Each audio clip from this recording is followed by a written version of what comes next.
February 25th, 1991, the second day of Operation Desert Storm's ground campaign. Somewhere over the Kuwaiti desert, an American pilot was about to accomplish something that would become legendary in military aviation. In less than 3 hours, Captain Eric Solomonson would destroy 23 Iraqi tanks in a single mission, more armored vehicles than most pilots destroy in their entire careers, more than some squadrons destroy in an entire war. This wasn't just luck. This was the convergence of the perfect aircraft, exceptional pilot skill, ideal circumstances, and years of preparation all coming together in one extraordinary afternoon. This is the story of that mission and what made it possible. To understand what happened that day, you need to understand the A-10 Thunderbolt II, universally known as the Warthog. This aircraft is unlike anything else in American military aviation. While other jets are designed for speed, agility, or stealth, the A-10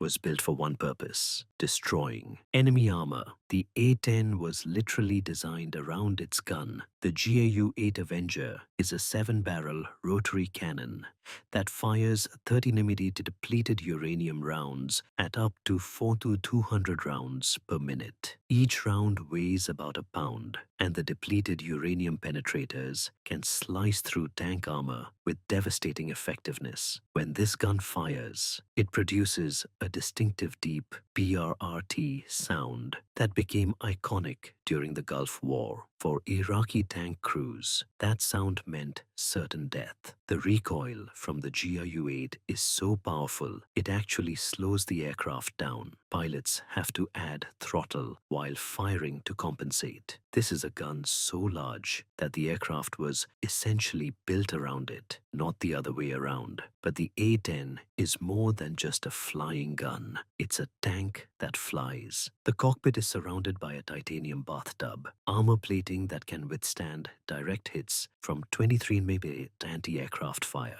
The engines are mounted high on the rear fuselage, positioned so the aircraft's body shields them from ground fire. They are widely separated, meaning if one engine is hit, the other can still bring the plane home. The A-10 has redundant flight controls and can lose an engine, part of a wing, or half its tail and still make it back to base. This survivability was designed in from the start because the A-10 operates in the most dangerous environment possible: low altitude over a battlefield, crawling with anti-aircraft weapons. The A-10 isn't fast. Its maximum speed is around 450 mph, slow by fighter jet standards. It can't dogfight. It has no sophisticated radar. It's not sleek or elegant, but it's honest. It does one thing superbly: it kills tanks. The A-10 was designed in the 1970s during the height of the Cold War. The scenario military planners envisioned was terrifying. Soviet tank armies pouring through the Fulda Gap in Germany, a massive armored assault that NATO would have to stop or slow. The A-10 was America's answer to this threat. It was built to fly low under bad weather, operate from rough forward airfields, absorb damage, and destroy tanks in large numbers. It was meant to face the most sophisticated Soviet air defenses while attacking the most heavily armored Soviet tanks. But that war never came. The Cold War ended without the massive tank battle the A-10 was designed for. By 1991, the aircraft had been in service for about 15 years, but had never been tested in major combat. Some critics questioned whether it would be effective against modern defenses, whether its gun could really kill contemporary tanks. Desert Storm would provide the answer. When Iraq invaded Kuwait in August 1990, A-10 units were among the first American forces deployed to Saudi Arabia. The 23rd Tactical Fighter Wing, known as the Flying Tigers, arrived at King Fahd International Airport in August 1990. By January 1991, when the air campaign began, over 140 A-10s were positioned in the Gulf. more than any other attack aircraft type. The air war started on January 17, 1991. For over a month, coalition aircraft systematically destroyed Iraqi air defenses, strategic targets, and military infrastructure. A-10s participated throughout, attacking artillery positions, supply depots, and frontline fortifications. The pilots quickly learned that Iraqi air defenses, while numerous, were manageable. The anti-aircraft artillery and surface-to-air missiles could be evaded, suppressed, or accepted as a calculated risk, and the GU-8 Avenger proved devastatingly effective. A-10 pilots would identify a tank, roll in for an attack run, fire a burst, and watch the depleted uranium rounds punch through armor and ignite ammunition or fuel inside. Iraqi tanks, mostly Soviet-made T-55s, T-62s, and T-72s, had no defense against this weapon. The A-10s also carried AGM-65 Maverick missiles, air-to-ground missiles, with TV or infrared guidance that could engage targets from several miles away. The combination of the gun for close range and Mavericks for standoff attacks made the A-10 a supremely effective tank killer. By late February, the ground campaign was ready to begin. Coalition forces had been building up for months, and the plan was a massive left hook that would sweep around Iraqi defenses, cut off forces in Kuwait, and destroy Republican Guard divisions in southern Iraq. February 25th was the second day of the ground war. Coalition forces had attacked the previous day and were advancing rapidly. Iraqi forces were in chaos, some surrendering, some retreating, some trying to establish defensive positions. The roads in southern Iraq and Kuwait were filled with military vehicles trying to reposition or flee. Captain Eric Solomonson was 28 years old, an Air Force Academy graduate who had been flying the A-10 for several years. He was a professional, competent officer, not famous, not an ace, just someone doing his job well. But on this day, he would have the mission of his life. Solomonson and his wingman took off from King Abdulaziz Fahad International Airport in early afternoon. Their mission was straightforward: armed reconnaissance and tank hunting, find Iraqi armor and destroy it. They were carrying a full load of 30mm ammunition for the gun, 6 Maverick missiles each, and full fuel tanks. The flight north into Kuwait took about an hour at low altitude. The weather was good, visibility was excellent, and Iraqi air defense activity was minimal. The Iraqi Air Force had been destroyed or had fled to Iran. Coalition air superiority was total. As they reached their assigned area in southern Iraq, near the Kuwait border, Solomonson and his wingman began searching for targets. What they found exceeded their expectations. Stretched out below them along roads and across the desert was a massive Iraqi convoy. Hundreds of vehicles, tanks, armored personnel carriers, trucks, all moving south, retreating from advancing coalition ground forces. This was every A-10 pilot's dream. Iraqi armor in the open, exposed, vulnerable, unable to hide or escape. Solomonson later described it as a target-rich environment, military speak for having so many targets that the problem isn't finding them, but deciding which to hit first. He and his wingman split up to cover different sections of the convoy. They had to work fast because of limited fuel and ammunition. Each A-10 carried 1,174 rounds for the gun, firing in standard 2-second bursts. Each burst consumed about 140 rounds. That meant maybe 8 or 9 gun runs before running dry. The 6 Maverick missiles extended their capability but required more time to target and launch. Solomonson began his systematic destruction of the convoy. The process was violent and fast. Identify a tank, roll in, line up using the gun sight, dive toward the target, fire a burst from the GU-8, pull up. The 30mm depleted uranium rounds would strike the target, and in most cases, the vehicle would explode or catch fire. Secondary explosions from ammunition or fuel often followed. Each attack run lasted only seconds, but those seconds required intense focus. Solomonson had to fly the aircraft, avoid ground fire, aim accurately, fire precisely, and pull up before hitting the ground or flying through his own explosions. The Iraqi vehicles tried to evade. Some tanks turned and attempted to drive away. Others stopped and tried to hide. Iraqi soldiers bailed out and ran, but at the A-10's speed and altitude, Solomonson could cover ground faster than the tanks could move. A tank trying to escape was still an easy target. The A-10's relatively slow speed, a disadvantage in air-to-air combat, became an advantage here. Solomonson could slow down, circle back, precisely aim and fire. A faster jet would have struggled with this level of precision against small moving targets at low altitude. Some Iraqi vehicles fired back. Anti-aircraft machine guns and small arms sent tracers toward the A-10s. This was real danger. The A-10 was armored, but not invincible. A lucky hit could bring it down. Solomonson could see tracers, could hear impacts on his aircraft. The A-10 was being hit, but its armor and redundant systems kept it flying. This was exactly what the aircraft had been designed for. After expending his gun ammunition on multiple targets, Solomonson switched to Maverick missiles. The Maverick was fire and forget. Lock the missile seeker onto a target using the cockpit video screen, fire, and the missile guides itself to the target. This allowed engagement from several miles away. Beyond the range of most Iraqi anti-aircraft weapons, Solomonson methodically locked onto tanks, fired Mavericks, watched them guide to targets and detonate, then moved to the next target. Each Maverick hit resulted in a destroyed tank. The mission continued for nearly 2 hours. Solomonson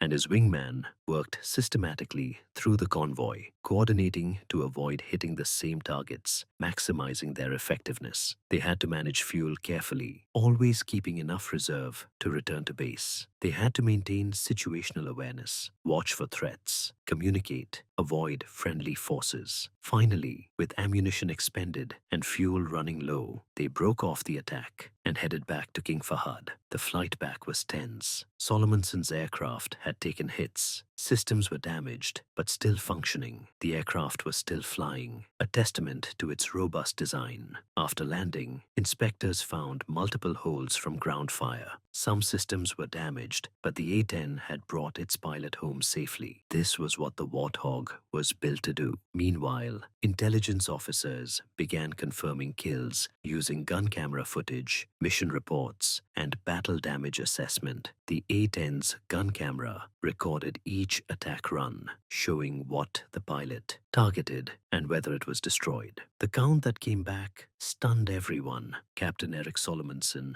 had personally destroyed 23 Iraqi tanks. To put this in perspective, a tank company typically has 9 tanks. Solomonson had destroyed more than an entire company by himself. Some pilots fly entire careers without getting a single confirmed armor kill. Solomonson had gotten 23 in one mission. The story spread quickly through the A-10 community and then more widely. Solomonson became famous within the Air Force, though he remained characteristically modest. He gave credit to his training, his aircraft, his wingman, and the circumstances. He pointed out that he'd been in the right place at the right time, that the targets had been there for the taking, but others recognized what he'd done required exceptional skill, courage, and precision. Flying at low altitude under fire for nearly 2 hours, making accurate attacks on target after target, bringing his damaged aircraft home. That wasn't just luck. That was professional excellence. Multiple factors enabled Solomonson's remarkable success, and examining them reveals important truths about military aviation and combat effectiveness. The aircraft, the A-10, was designed for exactly this mission. It had the armament to kill tanks, the durability to survive ground fire, the endurance to loiter over the battlefield, and the handling characteristics for precise, low-altitude attacks. No other coalition aircraft could have done what Solomonson did. An F-16 or F-15E could carry bombs and missiles and destroy tanks, but they flew faster, couldn't loiter as long, and couldn't make repeated gun runs. Attack helicopters like the Apache could kill tanks, but were more vulnerable and had less speed to cover the battlefield. The A-10 was the perfect tool. The pilot, Solomonson, was exceptionally well trained. A-10 pilots spend hundreds of hours training for close air support missions, practicing low altitude, flying, gun runs, managing multiple threats, coordinating with ground forces. By deployment, Solomonson had done this thousands of times in training. The actual combat mission was what he'd trained for his entire career. His skill in flying, aiming, firing accurately, and making split-second tactical decisions all came from years of preparation. The target, the Iraqi convoy, was an ideal target. In the open, in daylight, with good visibility, the vehicles were exposed and vulnerable, not dug in or effectively camouflaged. They were moving, making them easier to spot, and there were so many that ammunition was the only limiting factor. Suppressed air defenses. By February 25th, Iraqi air defenses had been almost completely neutralized. Weeks of coalition attacks had destroyed most surface-to-air missile sites, radar installations, and command facilities. The Iraqi Air Force was non-existent as a threat. What remained were short-range anti-aircraft guns and small arms, dangerous but not effective enough to stop determined attacks. The A-10's armor allowed it to absorb hits and keep fighting. Iraqi disarray. Iraqi forces were in chaos, retreating and trying to reposition with broken command and control.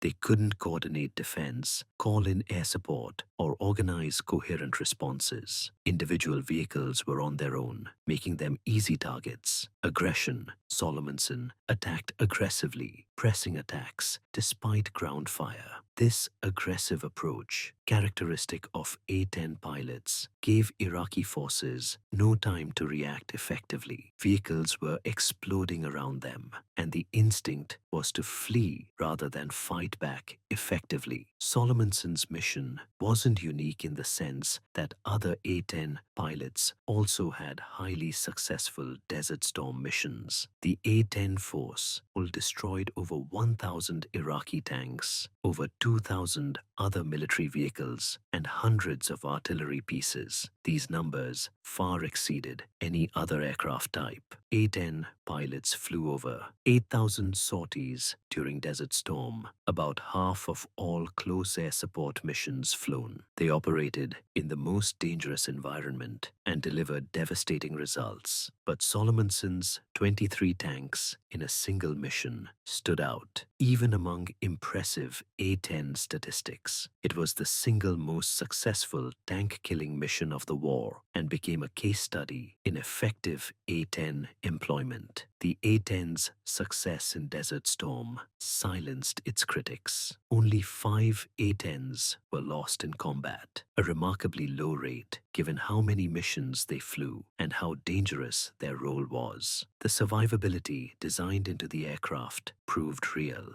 A-10s came back with holes in them, with damaged systems, but they came back. The story of Solomonson's mission is also a reminder of war's human cost. Each of the 23 tanks he destroyed had a crew, usually 3 or 4 men. Some died when their tanks were hit. Others may have escaped, surrendered, or survived to go home. But for them, the war was terrifying. Being hunted from the air by an aircraft they couldn't fight back against, watching tanks explode, knowing friends were dying. The Iraqi tankers were men doing their jobs, following orders. Caught in a war many didn't choose. Many Iraqi soldiers wanted nothing to do with the war and surrendered at the first opportunity. Others fought because they were ordered to or feared punishment. Regardless of why they fought, they faced an enemy that was technologically superior, better trained, and more motivated. Solomonson's mission demonstrated this imbalance starkly. After Desert Storm, Solomonson's achievement became part of A-10 lore. It's used in training to show new pilots what's possible, to demonstrate the aircraft's capabilities, to emphasize the importance of training and aggression. The mission isn't just an inspiring story, it's a teaching tool about fuel and ammunition management, target prioritization, wingman coordination, and handling ground fire. Solomonson continued his Air Force career, eventually retiring as a colonel. He spoke occasionally about his famous mission, always with humility and emphasis on teamwork and the aircraft's capabilities rather than his own skill. But those who flew with him understood it took exceptional performance to achieve what he did. The A-10 itself has continued serving for decades after Desert Storm. It flew in the Balkans in the 1990s, in Afghanistan and Iraq in the 2000s and 2010s, and remains in service today. Repeated retirement attempts have been blocked because it remains uniquely capable for close air support and because ground forces insist on keeping it. The story of Captain Eric Solomonson and his 23 tanks is ultimately about excellence under pressure. It's about training paying off, about having the right tool for the job, about courage and skill combined with opportunity. The mission stands as one of the remarkable achievements in air-to-ground combat history. It showcases what a single pilot in a single aircraft can accomplish when all factors align. It demonstrates the value of specialized platforms designed to do one thing exceptionally well. It validates investment in training and the importance of pilot quality. For the A-10 community, Solomonson's mission is a source of pride and a standard of excellence. It represents the aircraft at its best, flown by a skilled pilot who executed perfectly. For military aviation broadly, it's an example of effective close air support and a reminder of the importance of having the right tools and people. And for Eric Solomonson himself, it was the defining mission of his military career. A few hours on a February day in 1991, when everything came together and he achieved something extraordinary. He destroyed 23 Iraqi tanks, saved coalition lives, contributed to victory, and created a legacy that continues to inspire pilots today. That's an achievement worth remembering.